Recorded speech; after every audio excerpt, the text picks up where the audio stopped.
반갑습니다. 경향신문의 이상호라고 합니다. 얼마 전까지는 정사회부장을 하다가 올해 초에 선임부장으로 나왔는데요. 정사회부장을 하면서 느낀 점이 이제 우리가 그 지방정부의 자치나 분권 이게 미래로 가야 될 분명한 길임에도 불구하고 우리 사회는 지나치게 부정적인 요소들만 좀 많이 부각되어 있지 않았나 이런 생각을 좀 했어요. 그래서 좀 주민들에게, 시민들에게 지방정부의 순기능이 있다라는 것을 좀 알려드리고 싶어서 이 기회를 혼자 의견을 내서 지금 혼자 하고 있는데요. 시민들한테 자치나 지방정부의 그 참여해야 되는 어떤 그 의무나 책임감의 작은 메시지가 됐으면 하는 그런 바람입니다. 응원해 주셔서 감사합니다. 고맙습니다. 안녕하세요. 저는 JTBC 탐사기획부의 이태경 기자입니다. 저는 올해 상반기까지 경제산업부에 있었는데 이제 7월에 이제 탐사기획부로 왔습니다. 저희가 올 때 저희 탐사기획부가 확대 개편이 됐어요. 그래서 이제 저희 이제 뭐 그 결정권을 갖고 계신 분들이 제작의 결정권을 갖고 계신 분들이 저희한테 주신 메시지는 머릿속에 좀 그런 작은 생각들은 버려라. 좀 큰 걸 찾아봐라. 세상을 바꾸는 주제를 찾아봐라. 그래서 저희가 뭐 밥도 먹고 술도 먹고 그러면서 고고동락해서 찾은 주제가 사실은 국회의원 비상장 주식이었고요. 근데 뭐 민원위원회에서도 저희 선정사유 이제에서 밝혀주셨지만 저희가 비상장 주식을 처음 조사한 건 아닙니다. 하지만 과연 다 조사했을까? 우리가 다시 한번 다 뒤져보면 또 나오지 않을까? 그래서 저희 10명이 다 같이 그 조사를 했고요. 결과적으로는 뭐 좋게 평가해 주신 대로 여러 좀 이해충돌 사례 그리고 이제 좀 잘못된 재테크 사례들을 찾을 수 있었습니다. 저희 선정사유에서 밝혀주신 대로 이게 진짜 또 국회의원뿐만 아니라 고위공직자의 그 이해충돌 그리고 또 약간 무력화되어 있는 백지 신탁제도 사각지대를 메울 수 있는 어떤 그런 논의의 좀 단초가 됐으면 좋겠습니다. 감사합니다. 안녕하십니까. 저는 KBS 시사교양 1국의 이성범 PD라고 합니다. 저희 사실 오늘 오늘 추정식은 사실 막방이고요. 저희 나름대로 이제 낮은 곳의 목소리를 이제 담으려고 이제 최선을 다해서 한 달간 취재했고 일주일간 직접 이제 쪽방촌에서 이제 살면서 실태 보도를 해서 정말 많은 공감, 시청자분들의 많은 공감을 사는 걸 보면서 시청률이 7.2%가 나왔습니다. 우리 최지원 팀장님 계시는 중에서는 최고 시청률을 3관왕이 되셨습니다. 저희 한국타이어, 그 다음에 청소년 자해에서 이번에 쪽방촌으로 이제 3번째 이제 그 상을 받게 되셨는데 오늘 팀장님께 감사의 말씀드리고요. 그러니까 말씀하신 대로 더 힘내라고 상을 주셨는데 공교롭게 회사의 내부 사정으로 이제 추정 60분은 일단. 근데 저는 다시 또 시작을 할 수 있다고 생각을 하고요. 아마 다시 시작이 되지 않을까 희망을 갖고 있습니다. 그래서 후배들이 지금 막방 준비하는데 야 얘들아 너무 관뚜껑 세게 닫지 마라. 다시 그만해야 되니까 우스갯소리를 하고 있고요. 정말 제가 수령 60분 이 태조 팀장님하고 1년 하면서 느꼈던 게 뭐냐면은 정말 우리는 낮은 곳의 목소리, 소수자의 목소리를 담아야 하는구나. 그래야 많은 분들이 공감을 하시고 찾아주시는구나. 우리의 답은 그곳에 있구나. 그래서 앞으로도 제가 무슨 프로그램을 할지는 모르지만 낮은 곳의 목소리 귀 기울이도록 하겠습니다. 감사합니다. 안녕하세요. 뉴스엔저 이용필 기자입니다.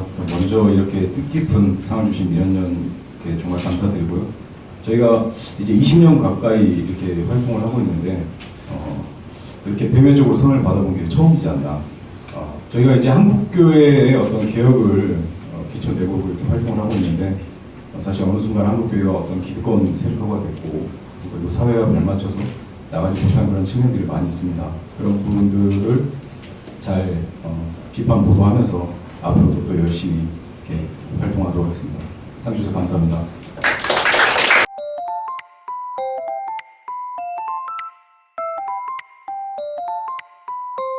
그 저희는 좀 더 한 단계 더 들어가서 실소유주들 직접 만나서 얘기를 들어보고 어떤 비즈니스가 펼쳐져 있는지, 어떤 허점이 뭔지, 제도가 어떻게 지금 미비되어 있는지를 좀 심층 탐사 보도를 하려고 노력했고요.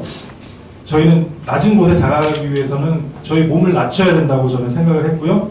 그래서 직접 체험을 했습니다. 들어가서 한 달을 계속 취재를 했지만 직접 일주일 동안 살면서 생활비도 똑같이 책정을 해보고 그 방이 48개 있는 건물, 5층짜리 건물에 25만 원짜리 방에 들어가서 제가 생활을 했습니다.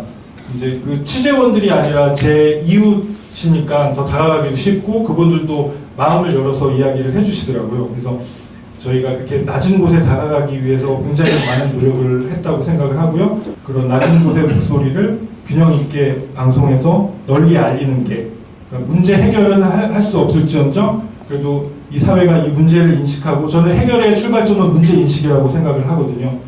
아, 예. 그 말씀 주셨다시피 사실 비상장 주식은 다른 매체에서도 여러 번 나왔거든요. 근데 다른 매체에서 취재했던 주제를 다시 취재한다는 게 사실은 기자 입장에서는 잘 엄두가 안 나는 일인데 저희 일단 인원이 좀 이번에 많이 충원돼서 한번 해보자 하는 게 있었고 그리고 또 하나는 이제 단편적으로 나왔었다고 저희는 좀 생각을 했어요. 예를 들면 이해 중독의 소지가 있다 이런 비상장 주식들이 그렇지 않으면은 국회의원들이 백지 신탁을 제대로 하지 않고 있다 이런 좀 단편적인 보도들이 나와서 그렇게 단편적으로 지적할 게 아니라 실제로 이해 충돌의 소지가 있으면 왜 있는지 그리고 그 국회의원들이 그 국회의원 기간만 볼 것이냐 그 전에도 한번 보자. 예를 들면 민경욱 의원 같은 경우는 그전에 KBS 워싱턴 특파원 시절인데 이제 본인이 보유하고 있는 주식 그걸 갖고 있으면서 그 관련된 보도를 하고 또 이제 그 회사 대표에게 추천을 받아 주식을 사고 이런 과정부터 국회의원이 되고 나서도 어떻게 보면 합리적인 의심을 가질 수 있는 그런 좀 이해 충돌의 소지가 있는 것들이 있어서 저희는 좀 그 연속적인 과정으로 봤고요.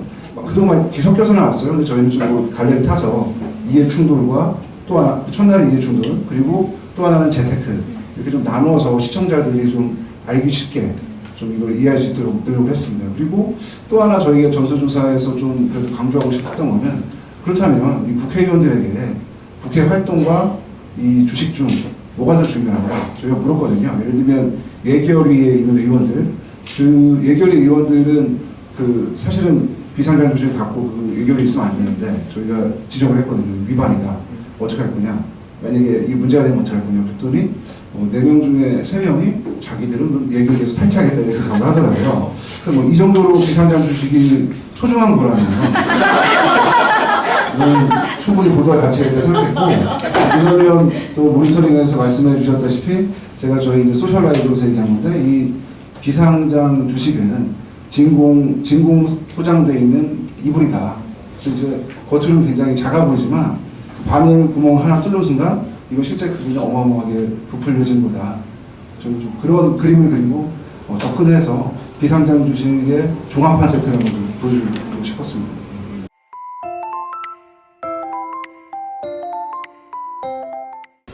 좀 그냥 순리에 맞는 판결이 나오지 않았나 생각을 하는데 그 판결에 따라서 명석회가 좀 입장을 좀 그렇게 가면 좋겠는데 판결에 이제 불복을 선언을 했고 앞으로 좀 계속 이제부터가 더 시작이다라는 의견이 좀 많아요. 그래서 명석회대로 가되 외부에서 조치할 수 있는 그런 제안이나 이런 것들을 계속 목소리를 내고 세습을 처리하자 그런 목소리 계속 나올 것 같고 이대로 어떻게 보면 지지부진하게 가겠지만 언젠가는 그 결과가 나오지 않을까 그렇게 잘은 모르겠지만 그렇게 되지 않을까 생각합니다.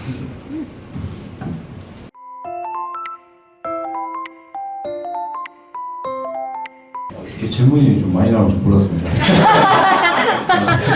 저희가 일단 기본적으로 후원제로 이렇게 진행해 볼고요. 그리고 개인 후원 해주신 분들 있고 교회에서도 이렇게 광고나 후원을 이렇게 도와주신 분들이 좀 있고요.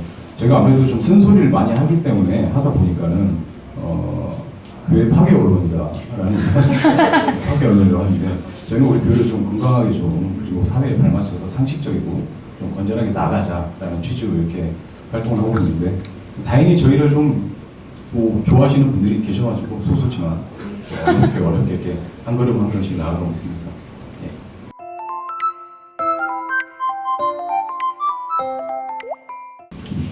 일단 뭐 질문해 주셔서 감사하고요. 하나도 안 나오네요. 저는 이제 우연한 기회에 그 이제 자치 관련 취재를 해나가요. 그 외국 선진 외국의 그 자치단체 한 홈페이지를 봤는데요. 좀 부럽더라고요. 이게 그 주민이 확실히 주인이구나 라는 느낌을 받을 만큼 다양한 정보도 제공하고요. 다양한 방법으로 수용도 하고 하더라고요.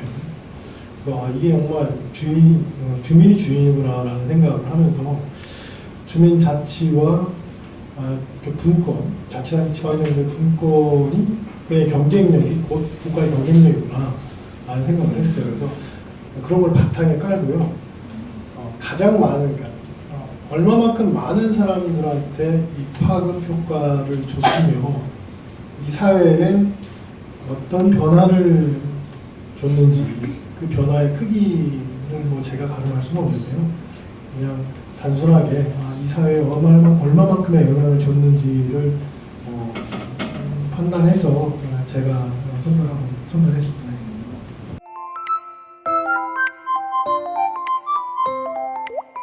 그 행정정보 공개 청구법 그리고 무상급식 뭐 이런 대표적인 것들이 저는 처음에 잘 몰랐어요. 이게 지방에서부터 시작이 됐다는 걸 몰랐어요. 작은 것이 나라를 바꾸구나 결국은 이런 생각에 도달하게 됐고요. 그래서 그 다음부터 이제 찾아와 봤죠. 이제 키워드로 찾아보고요. 나중에는 요령이 생기더라고요. 그 법제처에 가면 그 검색이 가능합니다. 법령 검색도 가능하고요. 지방자치단체 조례원 서로 이제 날짜를 비교하게 되죠. 그래서 예를 들면 이제 제가 다음에 해야 될 게 출산이다. 그러니까 가면서 막 출산 장려정책은 국가가 먼저 있을까, 지방이 먼저 있을까 이렇게 그래서 출산의 키워드를 눌러서 이렇게 찾아보면요, 법이 생긴 시점하고 지방정부 그 정부에 있는 많은 지방정부가 조례를 만든 게 나와요.